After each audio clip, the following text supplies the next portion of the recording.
Phone and joint health tip number 2. நம்ம இன்னைக்கு carpal tunnel syndrome பற்றி பார்க்கலாம். கார்பல் டனல் சிண்ட்ரோம் வந்து நம்ம மணிக்கட்டில் வர ஒரு கண்டிஷனு. இதில் உள்ள இந்த மசில் தசை நார்கள் வந்து இந்த கார்பல் போன்ஸ் வழியாக வந்து கைக்கு சப்ளை ஆகும். அது கூடவே மீடியம் நர்வ்னு ஒன்று போகும். இந்த தசை நார்கள் ஒன்றோட ஒன்று உராயிறதுனால வர்ற அந்த வீக்கம், அந்த உராயினால வர புண்ணுனால வந்து அந்த இந்த வீக்கம் ஃபார்ம் ஆகுதுனால அந்த நரம்புகள் அந்த மீடியனை வந்து கம்ப்ரஸ் ஆகும்போது வந்து இந்த கார்பல் சிண்ட்ரோம் வரும். நைட்டில் வந்து தூங்கும்போது பெயின் தெரியும், நைட்டில் வந்து விறுவிறுன்னு இருக்கிற மாதிரி இருக்கும், தூங்கி எழும்போது மரத்து போன மாதிரி ஃபீலிங் இருக்கும். சில பேருக்கு இங்கேருந்து ஷோல்டர் அடிக்கும்போது இந்த பெயின் போகும். அதுக்கான ட்ரீட்மெண்ட் நம்ம இப்போ பார்க்கலாம்.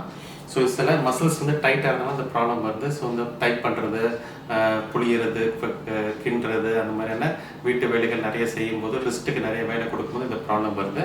ஸோ நம்ம வந்து ஃபஸ்ட் வந்து ரெஸ்ட் கொடுக்கணும். ரெஸ்ட்டில் வந்து ஸ்ப்ரிண்ட் போடலாம், இல்லை நல்லா ரெஸ்ட் எடுக்கலாம். ப்ளஸ் வந்து ஸ்ட்ரெச்சிங் எக்ஸசைஸ் இப்படி வச்சுட்டு வந்து இந்த ஃப்ளெக்ஸாஸை நல்லா ஸ்ட்ரெச் பண்ணால் 30 செகண்ட்ஸ்க்குள்ள 3 டைம்ஸ் மார்னிங் நைட் பண்ணலாம். நீங்கள் இப்படி பிடிச்சிட்டு 30 செகண்ட்ஸ் கூட 3 டைம்ஸ் மார்னிங் நைட் பண்ணிங்கன்னா வந்து இந்த ரிஸ்ட் ஃப்ளெக்ஸாஸ் அண்ட் எக்ஸ்டென்சஸ் நல்லா ஸ்ட்ரெச் ஆகி அந்த தசைநார்கள் ஃப்ரீ ஆகும். ப்ளஸ் இந்த இடத்துல வந்து நல்லா ஐஸ் பேக் கொடுக்கலாம். 20 மினிட்ஸ் ஒரு நாளைக்கு 2-3 தடவை கொடுக்கலாம். ப்ளஸ் ஹாட் பேக் இங்கெல்லாம் நல்லா ஹாட் பேக் கொடுத்துட்டா இந்த மசில்ஸ் நல்லா ஃப்ரீ ஆகும். இந்த பெயின் வந்து நல்லா கம்மியாகும்.